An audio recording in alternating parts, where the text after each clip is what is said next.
Flying free once again, a snowy owl returns to the wild. Check out this video from Bay Beach Wildlife Sanctuary in Green Bay, releasing the bird after it spent nearly a year at the sanctuary following a significant wing injury. Workers there say after surgeries and a lot of work to rebuild her muscles, there was one surefire sign she was ready to take off once again. She was ready to go. She did not like us one bit, so that's always a positive in wildlife rehab. Sanctuary workers say all of their hard work and dedication is for days like this when animals get to go back into the wild, and she did seem very ready. Yeah, magnificent creature there, out spreading its wings, and maybe you're spreading your wings this morning on this Wednesday. We've got your daybreak headlines, a weather update with Kyle right now. From WXOW, this is La Crosse's own News 19 Daybreak. This morning, phasing out forever chemicals. Local leaders have a new focus on where they want to see these dangerous substances eliminated. Plus, how mental health services will be expanding for kids throughout the Cooley region.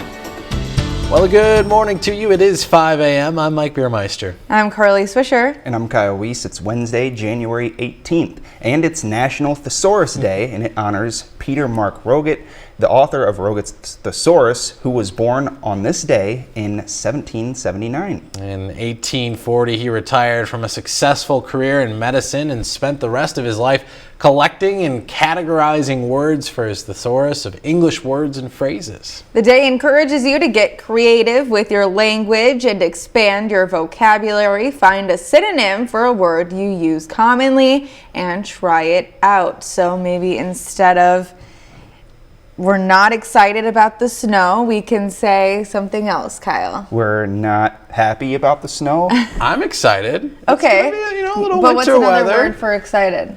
I'm Thrilled about the snow. Well, see, you didn't even let me finish. Well, okay, I was helping you. Think of another one then. No, it's past now. Certainly something we're keeping an eye on this morning, Kyle, because we are going to get quite a bit of snow, but right now things look pretty good. Right, it's like we're calm and cloudy for breakfast, but by the time we head towards dinner, we got some snow for dinner there. I mean, we're not going to be too excited about shoveling tomorrow, that's for sure, as we'll have some, what's looking like wet snow, as temperatures will be towards the low 30s, even into the upper 20s as well. We're at 34 degrees right now, mostly cloudy sky overhead. Winds are pretty calm from the north-northwest, about 3 miles per hour. As we look at satellite and radar, pretty calm for now, calm and cloudy, just as I mentioned. But as we look further down south, we got some rain. That's well down south towards the southern portions of Illinois. That ought to make its way further and further up north, and even turning to snow right before it enters the Cooley region. So we'll see highs reaching 36 degrees for today, but temperatures decrease, and we start to see snow chances increasing as we head into the overnight tonight. And for that reason, we have winter storm warnings that have been upgraded for nearly the entire Cooley region. Some starting from 6 p.m. Wednesday, lasting through 6 p.m. Thursday. Heavy snow, dangerous travel, 4 to 8 inches plus possible of that snowfall. And as we head towards Crawford and Richland counties, we have winter weather advisories. So it looks like we will have some travel impacts for our Thursday morning. Yeah, probably won't be surprised to see some schools closing or delaying tomorrow. Yeah, I think we could see plenty of them tomorrow morning. All right, well, thanks for that. Yep. Well, we're hearing from local officials about another step toward ending contamination from per- and polyfluoroalkyl substances, otherwise known as PFAS. New DoD standards will now require any firefighting agency to no longer purchase foam created with the toxic chemicals and stop using it entirely by October of 2024. If fluorinated foam is no longer used nationwide, it can really reduce the amount of contamination that can be spreading. In town of Campbell, Supervisor Lee Donahue is now looking to the FAA to start phasing out the use of PFAS foam at civilian airports. Many of those civilian airports, including La Crosse, were still tied to those military standards. We reached out to both the FAA and the city of La Crosse to see how soon that might happen, but continue to await a reply. Well, scientists at the nonprofit Environmental Working Group also say forever chemicals have built up in freshwater fish, so much so that those who fish for sport should throw back their catch rather than eat them. The researchers looked at data from the Environmental Protection Agency's National Rivers and Streams Assessment and a Great Lakes study, saying it shows the synthetic toxins have gotten into our freshwater, accumulating in fish in high concentrations. Youth Mental Health Services will get an expansion thanks to a partnership between the Boys and Girls Clubs and the Mayo Clinic Health System. The program has been in place for 7 years, but now Lakita Becker will serve as the full-time director for the Boys and Girls Club. She and 3 specialists are employed by Mayo but work in BGC facilities full-time. In 2016, I started as the first youth and family specialist and, tried to support all the clubs that I could. And since then, we've added 3 more specialists. So now there's a total of 3, and we hope to keep growing that number. Becker adds she'd like to see things such as standardized programming and improved staff training during her first year as director. The goal to diagnose potential mental health issues sooner. A change in policy means military veterans in a mental health crisis can now receive free treatment. Vets who are feeling suicidal can get up to 30 days of inpatient or 90 days of outpatient care at any VA or non-VA healthcare facility as long as they served honorably for more than 2 years. A report issued last year shows in 2020 more than 6,100 veterans took their own lives. As always, the National Suicide and Crisis Lifeline is available to anyone with the toll-free emergency number 988. Well, coming up next, January is Human Trafficking Prevention Month, and a group of students have come together to show you the brutal truths of the issue. Plus, Ukrainian refugees will share their stories of relocating to the U.S. as the war rages on. Those stories when we return.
Here's a look at what's happening today in the area. A free film screening will shine a light on aspects of human trafficking. The local nonprofit Restorative Inc. and students from the La Crosse Polytechnic School will host a screening of the film Sold, which illustrates the brutal truths of trafficking, including how some victims' tattoos tell their story. The event begins at 6:30 at the Rivoli Theater. It's free to attend, but any donations will go to support Restorative Inc., which removes branding tattoos from victims' bodies free of charge.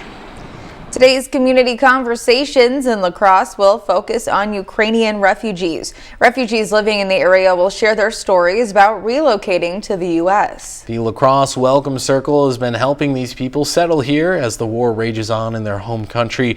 The event is hosted by the La Crosse Interfaith Leaders Coalition. It takes place at noon at English Lutheran Church. Well, you can help further healthcare education by signing up for the All of Us research program today. Gunderson Health System will host an enrollment event all day at the La Crosse Hospital. Your input will help shape the future of healthcare for the community and generations to come. In order to participate, you must give consent to share your health records and answer health surveys. Sign up takes place from 8:30 until 4 p.m. You can register for an appointment at joinallofus.org/Gunderson. Well, the city of La Crosse will begin its 8th sister city relationship, tapping into its Luxembourgish heritage. Mayor Mitch Reynolds will hold a virtual signing of the friendship document with the mayor of Jung-Linster, Luxembourg. Home to around 7,800 people, the city in the eastern part of the small Central European country, about 10 miles north of Luxembourg's capital. You can tune into the virtual ceremony today at noon. A link is on our website at WXOW.com. And a big programming note, you'll want to stick around for Good Morning America today to catch 15-year-old crochet genius Jonah Larson from Onalaska. Yeah, he's a superstar in the world of fabric arts, and he's looking forward to showing off his skills. I can't wait to teach Michael Strahan and the other anchors how to crochet. You can see 15-year-old Jonah Larson on GMA beginning at 7 a.m. immediately following daybreak. Well, tickets are now on sale for River City Championship Wrestling's first show of the year this Friday. If you plan on going, get ready for some up-close and personal entertainment. We go there, we have a good time, but it's a lot more personal. It's a more intimate space. The crowd's gonna be a lot more up and working and talking with the wrestlers and having more of a good time. There's a little bit of everything. There's a little bit of action, a little bit of comedy. There's something for everyone. Breaking in the new year takes place Friday night at the La Crosse American Legion, Post 52. Doors open at 6 p.m. The first bell is at 7. You can buy tickets at the address on your screen. Well, coming up, these inconsistent weather conditions are causing problems for a Minnesota favorite. See how the community of Stillwater is chipping away to host the World Ice Sculpting Championship. Plus, heavy snow, low visibility, and dangerous travel conditions are all in the forecast. I'll be tracking a winter storm update next.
your Storm Tracker 19 weather. We're seeing temperatures in the 30s and even a few of us into those upper 20s this morning across the Coulee region. We're looking the coolest like in Wabasha at 26 degrees there, and even towards 27 in Lansing. The rest of the Coulee region once again into those low to mid 30s, 34 degrees right now for La Crosse. Our precipitation timeline staying down in the minimal side of things, at least until we head towards dinner time tonight. We'll start to see a few slight chances, and that's when we'll start to see those winter storm warnings going into effect, as into our evening hours, even into our overnight, where we'll see some widespread snowfall, very heavy snowfall. We could even see some snowfall rates 1 to 2 inches per hour. So staying up in that widespread through a bulk of our overnight and slowly decreasing, but ever so slightly still into that moderate to likely side of things. And that's going to stay on that moderate side too, at least until we head towards our Thursday evening, starting to see some of those snow chances finally beginning to fully taper off out of the Coulee region. As we look at our winter storm severity index, a lot of the Coulee region into those orange colors for moderate impacts, even some minor impacts as well. Those are towards those yellow colors a little bit further down south of I-90. So we can still expect some dangerous travel conditions, of course, low visibility with that heavy snowfall, as we have some heavy accumulations possible. We're talking pretty big impacts for our Thursday morning commute. Winter storm warning 6 p.m. Wednesday through 6 p.m. Thursday. That's for all counties in the pink. Heavy snow, dangerous travel, 4 to 8 inches plus are possible across the Coulee region. We even have a few winter weather advisories 6 p.m. Wednesday through noon on Thursday. Wintry mix, several inches of snow still possible, so we're still seeing dangerous travel across the area between those times. Satellite and Doppler radar this morning. It's like calm and cloudy for breakfast as we head into dinner time. That's when we'll see those snow chances coming back into the forecast. But we see a little bit of some snow towards Nebraska. It's part of the system that's going to bring us our snow, but that's going to stretch all the way further down south of Iowa now, but slowly make its way further and further on up north. And it's going to be starting as rain, but as it enters Wisconsin, it's going to change on over into some snowfall right as it enters the Coulee region as well. By 8:30 p.m., starting off with some snowfall, getting heavier into the overnight tonight. This is where we'll see those rates of 1 to 2 inches per hour of those snowfalls. And even as we head through much of the overnight, even into our early morning hours and afternoon, we'll finally start to see that snowfall departing by 6 p.m. for our Thursday. So we'll have some heavy snow through a bulk of our overnight and some little bit lighter snow for our Thursday. As we head towards Thursday night, finally starting to see that continue to depart. 5 to 8 inches for most of the Coulee region, the heaviest band looking like La Crosse to Eau Claire. And even as we head a little bit further down south, 4 to 7 inches for those areas. Today, 36 degrees, cloudy, cool. We'll start to see that snow returning late. 28 degrees for tonight. We'll see some heavy snow, also going to be breezy, some wind gusts reaching 25 miles per hour. 33 degrees for tonight, snow likely with some slippery roads and low visibility. So we have some very dangerous travel conditions, especially for our Thursday morning commute. 27 degrees for our forecast high Friday, mostly cloudy there, and it looks like we're drying out through a bulk of the weekend, even into early next week, but we could see one more slight chance of snowfall late on Saturday. Mike, Carly, over to you. All right, thanks for that, Kyle. Well, in Minnesota, weather conditions are leaving some winter activities in the lurch, like the World Snow Sculpting Championship that starts today in Stillwater. The problem, well, it's not cold enough. Susan Elizabeth Littlefield shows how snow artists are making the most of subpar weather.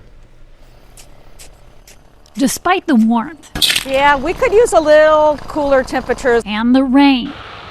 Stillwater is busy prepping to roll out the white carpet. The snow kind of shrunk a little bit, so we were a little nervous earlier on if we were going to have enough snow, but we were going to have enough snow. Setup is underway for the World Snow Sculpting 5-day event. They're plowing forward persistently, despite the consistency. It's like sculpting slush almost right now. John, a Stillwater native, and his team are prepping an exhibit sculpture to welcome the world to this logging town. We're making a lumberjack holding a globe.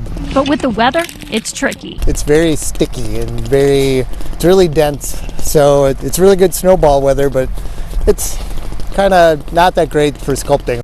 Basically, what it comes down to is the texture of this type of snow is bad because it's so fragile. But the good side is it's extra easy to sculpt. But they've got workarounds. Afton Alps helped make these 10 by 10 molds full of snow. And it may look like there are packers on it, but on this side of the river, they're called stompers. And they are ready for a hardy competition. Finland, Mexico, Turkey, Germany. So 8 different countries are coming out, a couple U.S. teams, so we're really excited. They'll use intricate hand tools and sculpt around the clock for the next 4 days. Neither rain nor heat will keep them from the snow or the show.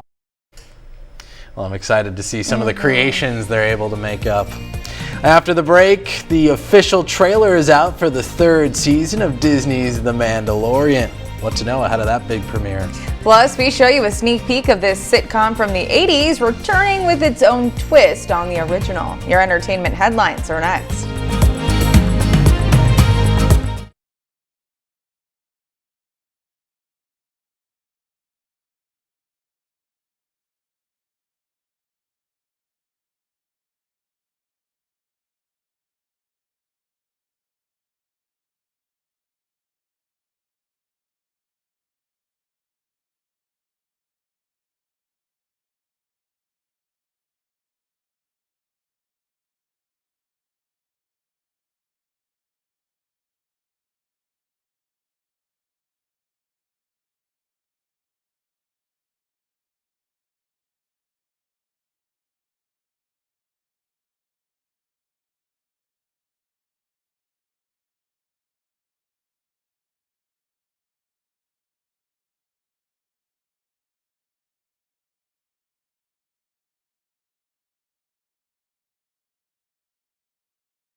Actor Jeremy Renner is home from the hospital after his snowplow accident. The Marvel star was injured on New Year's Day while clearing snow from the driveway at his Nevada home. According to the 911 call log, Renner's upper torso was crushed by a snowcat vehicle. He underwent 2 surgeries and is continuing to recover. Well, a beloved sitcom from the 80s and early 90s is back with several connections to the original series, including an actor who won 4 straight Emmys for the show. David Daniel has a look. I moved here for a job. I am the new night court judge. Night Court is back in session. Melissa Rauch plays Judge Abby Stone, daughter of the late Harry Anderson's original judge, Harry Stone. They're very big shoes to fill, and I think that it was important that it be an homage and we pay our respects. All right, look, I just want to say this one thing. I'm only here to help out temporarily, a few days. I'm here in weeks. Multiple Emmy winner John Larroquette returns as Dan Fielding, the prosecutor turned public defender. It became clear to me that meeting of comedy and sentiment, they had that on their fingers on the pulse of that. And so I thought, all right, fine, let me see if I can be funny. My client has an undeniable everyman look. He could be mistaken for anyone in this gallery. There's something about Night Court and the fact that the foundation just allows comedy just to be on a cycle of like whoever comes through those doors just creates an amazing story, and at a time where I think all of us really need to laugh. Larroquette tried to be modest about his part in the revival, but was overruled. I'm sort of the senior member, sort of like the old guy sitting back in the corner of an AA meeting giving out coffee to people. Come on in, it's fun, you know? I disagree with that. He is very much the heart and soul of the show. Sounds better when you say it. I was just waiting for you to realize that. In Hollywood, I'm David Daniel. Well, Disney has dropped the official trailer for the third season of The Mandalorian. It takes place after the events of the series, The Book of Boba Fett. Pedro Pascal returns in the title role of The Mandalorian. For the new season, the reunited Mandalorian and Grogu, also known to fans as Baby Yoda, even though he's not Yoda, head on a new adventure. Season 3 starts streaming on Disney Plus on March 1st. Certainly a lot of people looking forward to that. Well, Madonna made it official with a not safe for work video filled with celebrity friends. Madonna, I dare you to do a world tour and play your greatest hits. You think people would come to that show? I'll be there. Well, I'll be there. Oh, there? yeah, I'm there. There? Okay, so the answer is yeah. Pretty cool announcement. Madonna's Celebration World Tour will feature 4 decades of the legend's greatest hits.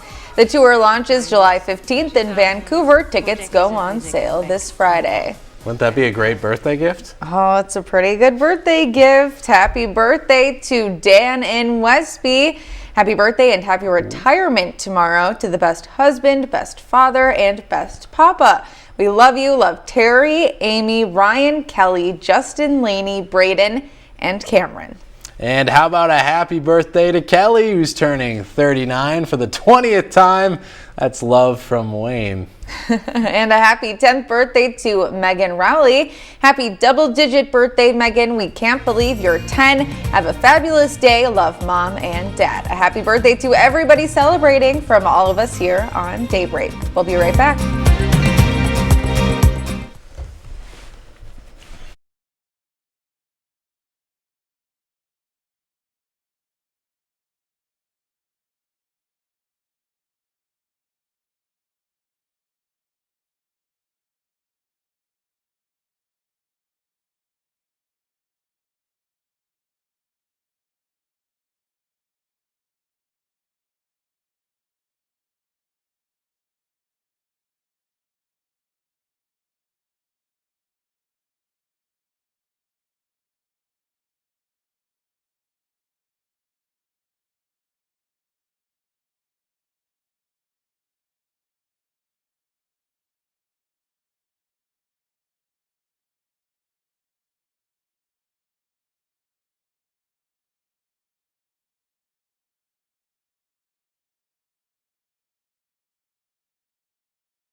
WXOW.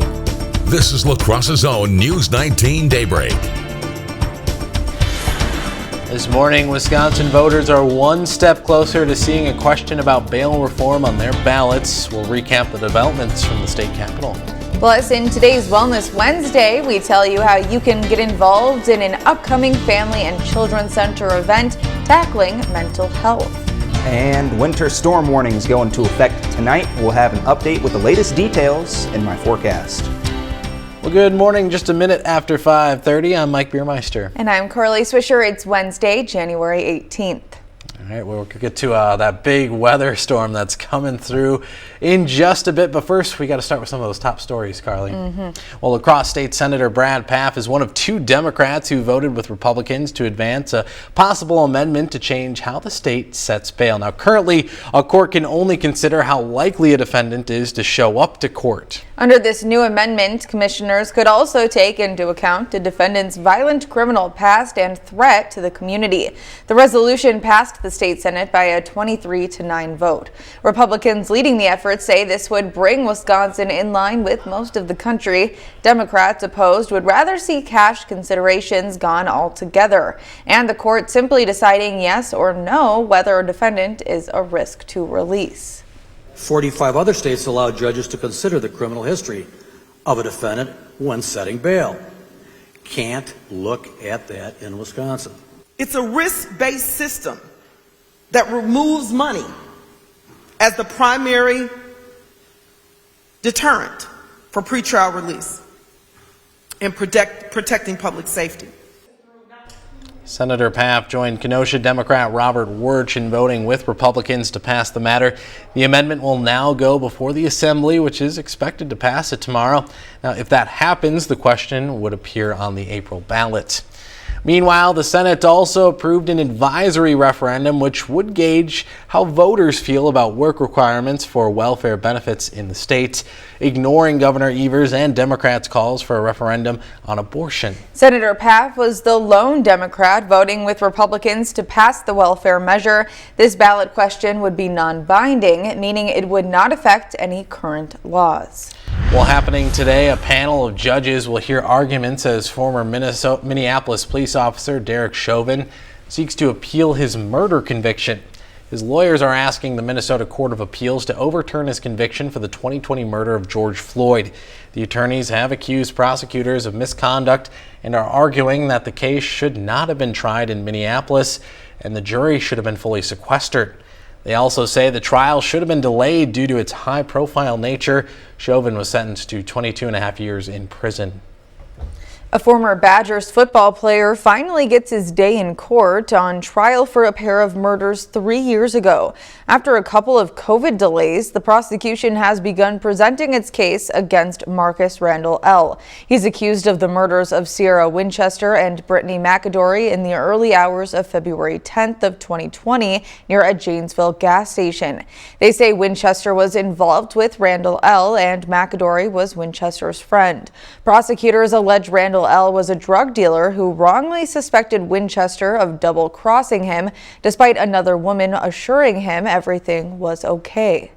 Unfortunately, I think that had the unintended effect of leading him to believe, in his own twisted mind, that Sierra was a snitch. Sierra was laying on her stomach, and I noticed that one of her shoes was off. She had her finger up, her face was down, like this, and I went to her and I proceeded to like, baby, is you okay? Are you all right? What happened? Prosecutors say Randall L. took off for Illinois, but a gas station worker saw him with blood on him later that morning.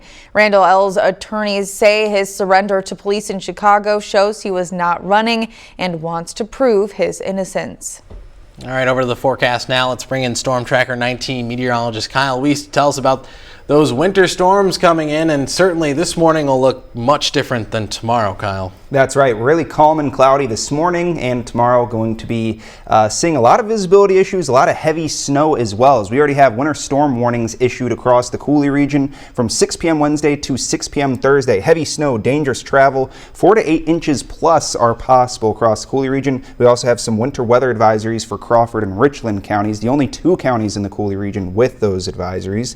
6 p.m. Wednesday through 12 p.m. Thursday. Still seeing a wintry mix, several inches of snow possible, and dangerous travel. Right now over La Crosse, 34 degrees, very calm start, seeing a mostly cloudy sky overhead. Winds are out of the north-northwest, about 3 miles per hour. As you look at satellite and radar, we got clouds overhead, but as we zoom on out, we have some snow that's towards Nebraska, but some rain that's further down south, even on the southern portions of Illinois, trying to make its way further and further on up towards the Coulee region. That all to make its way into the Coulee region as we head into the overnight tonight, and that rain will of course convert on over into snow as it enters the area.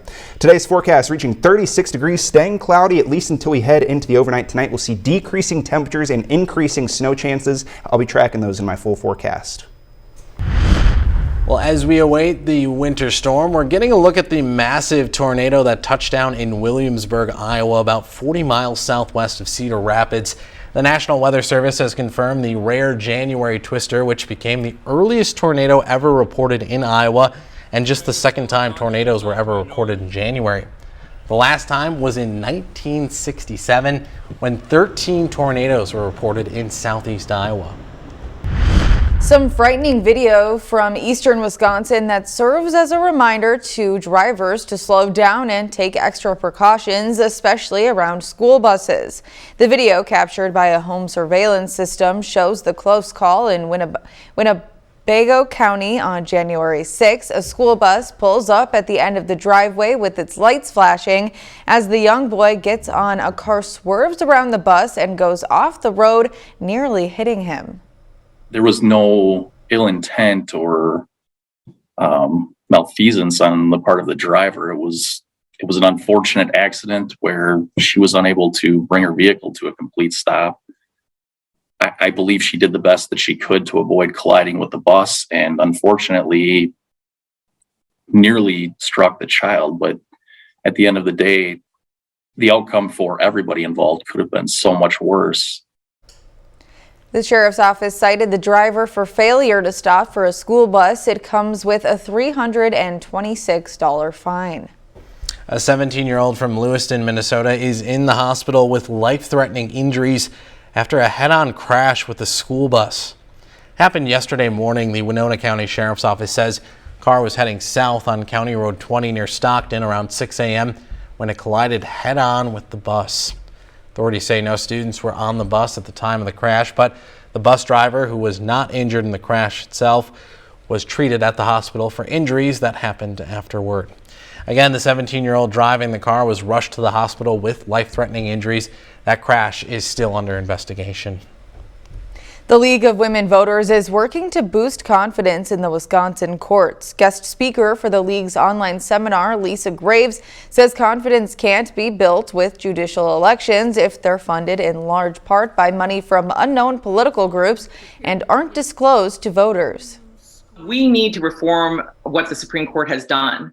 This unleashing of all of this money that people don't know who the sources are, or the most significant sources are, for money that's being directly used to influence elections, that's just wrong. And it really is undermining our democracy.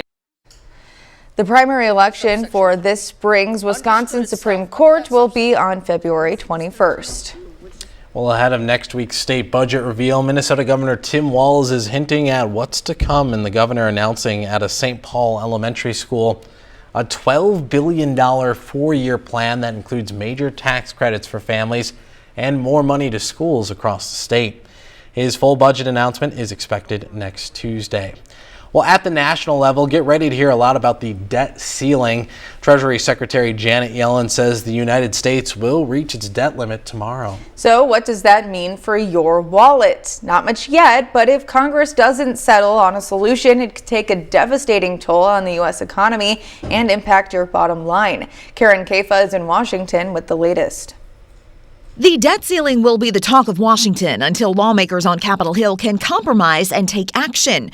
Treasury Secretary Janet Yellen starting a clock for Congress to either raise or suspend the country's borrowing cap beyond the current $31.4 trillion or risk an unprecedented U.S. default.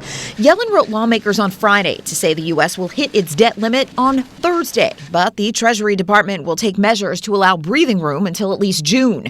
The last time a political debate pushed the U.S. to a brink of default was 2011, and the chaos resulted in the first long-term credit rating downgrade in the nation's history.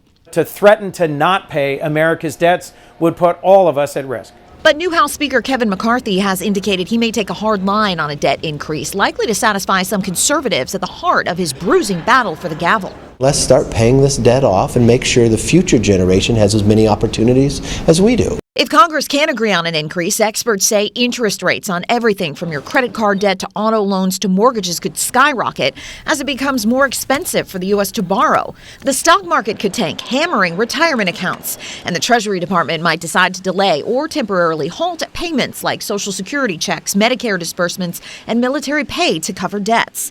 And while Washington isn't panicking just yet, the White House has recommended that an agreement come sooner rather than later to avoid rattling an already uncertain U.S. economy. Well, coming up, work continues in the ongoing hospital construction at La Crosse's Mayo Clinic. We'll have an update on that. And still to come, when being mean is a good thing, why this surly owl's bad attitude is on track for greatness. But first, Kyle's in next with your forecast.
Now, your Storm Tracker 19 weather. We had winter storm watches yesterday, and we've been upgraded to winter storm warnings this morning. 6 p.m. Wednesday through 6 p.m. Thursday is when you can expect those to go valid. And even heavy snow, dangerous travel, 4 to 8 inches plus possible across the Cooley region. As you head towards Crawford, even Richland counties, they have winter weather advisories 6 p.m. Wednesday through noon on Thursday. Wintry mix, several inches of snow possible, still dangerous travel for all areas across the Cooley region. As you look at our temperatures right now, we're actually off to a cloudy and pretty calm start for our Wednesday morning. Most of the day will stay calm and dry, at least until we head towards dinner time. That's when we'll start to see some snow coming back into the forecast. 34 degrees for La Crosse right now, looking the coolest towards Wabasha at 26 degrees there. 1 degree warmer, Lansing and Preston at 27. The rest of the Cooley region mainly seeing anywhere into those low to mid 30s, and temperatures not getting too much warmer throughout the day, something very similar to what we experienced yesterday in those mid to even upper 30s for highs. Slight chances of snow start just after dinner time, or at least as we head into the evening hours. 5 p.m. start to see a few slight chances. Even as we head beyond that into the rest of our evening and overnight, widespread snowfall. We could see rates of 1 to 2 inches per hour through the overnight. And that's still going to be likely and even moderate throughout our morning hours for Thursday. Slowly decreasing chances as we head into the evening Thursday, and finally fully tapering off as we head into the overnight for our Thursday as well, the early overnight. Our winter storm severity index for our Wednesday and Thursday showing a lot of us into that moderate for those oranges here, and even into the minor as well. So we can still expect some very dangerous roads to travel on, and those reduced visibilities, and of course slippery travel with that heavy snow. Satellite and radar showing clouds overhead right now, and it's going to stay pretty cloudy throughout the rest of our day. But as we look a little bit further down south towards Kansas City, we have some greens, that's some rainfall to make its way further and further on up north. And as it makes its way into Wisconsin, that's when things are going to convert on over into snow. As we time things out, the futurecast, you can see just that. We're still seeing some of that rainfall by 4 p.m. Wednesday, still staying dry, but as we head just after dinner time, that's when we'll start to see some snow returning back into the forecast. Even some mix well down south of the Cooley region, and still more snow, or more of that mix converting on over into snow as well as we head into our early Thursday morning and even into our late Wednesday. This one will see those snowfall rates of 1 to 2 inches per hour possible, and we're going to continue with that snowfall through much of our Thursday until finally departing into our Thursday evening, and even into our overnight will finally trend on the drier side of things. Forecast snowfall totals right now, I'm thinking anywhere 5 to even 8 inches plus for most of the Cooley region. That heavier snowfall band is what I'm thinking towards La Crosse and Eau Claire, in between those areas. We could even see 4 to 7 inches across other portions of the Cooley region as well. Today, 36 degrees, cloudy and cools with some snow late. 28 degrees for tonight, heavy snow and breezy. And 33 for tomorrow. We'll see some snow likely, slippery roads, and low visibility. Otherwise, we dry out as we head into Friday. 27 degrees there. A little bit of a weekend warm-up. We'll be back into those low 30s for Sunday, even into early next week, with one more slight chance by Tuesday. Mike, Carly, over to you.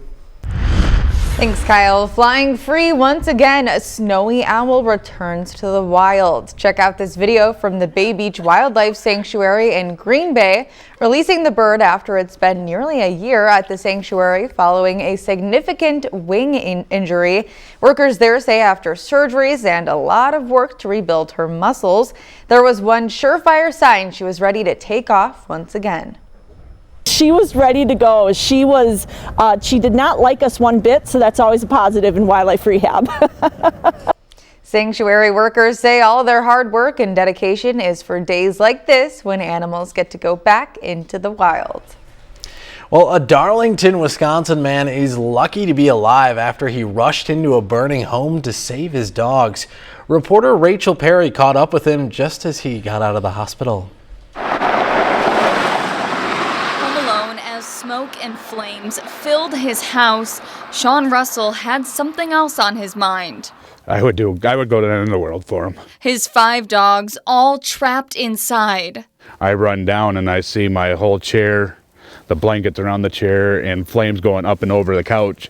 And the dogs were in the far corner, like wondering what to do. So one by one, he says he began carrying them to safety. I started going to the dogs. I started running out, and I started taking them to our broken down car we have in the driveway.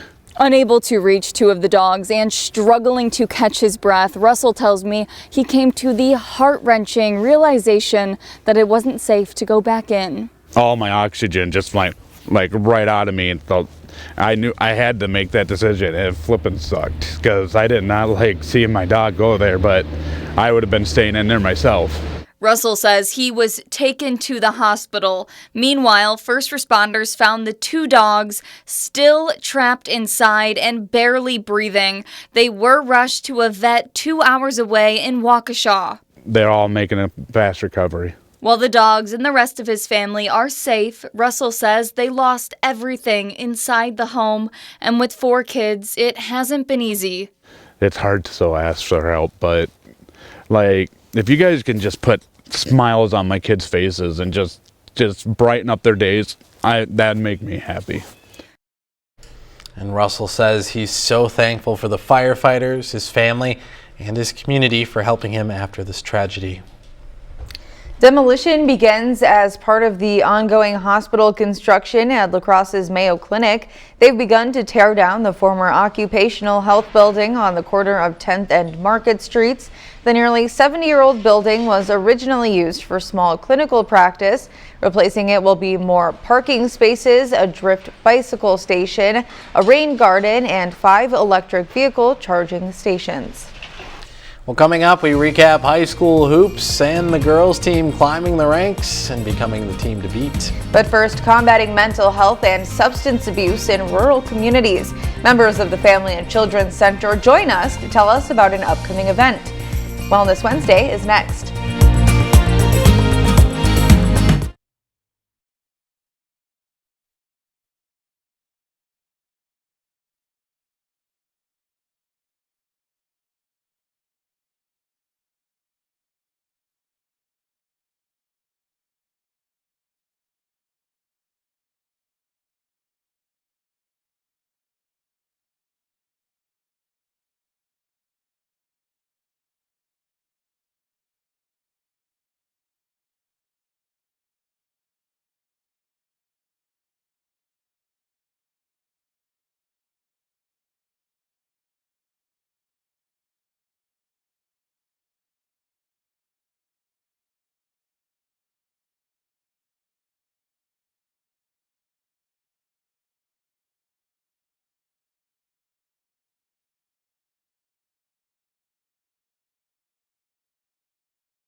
Mental illness can affect anyone, especially those in rural communities. For today's Wellness Wednesday, we're learning about an upcoming event that focuses on substance use and mental health resources available in Vernon County. Joining us this morning with the Family and Children's Center is Mary Jacobson. Good morning. Thanks for joining us. Good morning. Thank you for having me. Of course. So first off, tell us about this event. What is Opening the Door? So Opening the Door is an opportunity for us at FCC to reinvigorate the Other Door. The Other Door is a drop-in center for those individuals who have experienced or currently are experiencing mental health and or AODA issues. So what kind of topics specifically will be discussed, and why do you think this is important for the community? It's really important for the community to understand and have a good feeling for what's happening in the rural communities, like you had said earlier. And we know that there's not a lot of resources available. So knowing that there is a place you can come, be supported by individuals who are going through similar or like experiences as yourself is really important. On Thursday, we're going to have a panel discussion, and we're going to have two different topics. One is going to focus on AODA, and the other one will be on mental health. And so we have local experts who are going to talk about those issues and then have the ability to ask questions of them as well. And anyone is able to just show up to the event? Yes, there's no pre-registration required. There'll be some beverages, things like that, that people can partake in, and just come as you are, show up, no registration, and just participate. And then hopefully that will help spread the word about the Other Door. We are open Monday through Friday from 4:30 to 8:30 for anyone to come and participate in our services. Awesome. Thank you so much for taking the time to join us this morning and tell us a little bit about this event and the resources you guys always offer. Thank you. Thanks.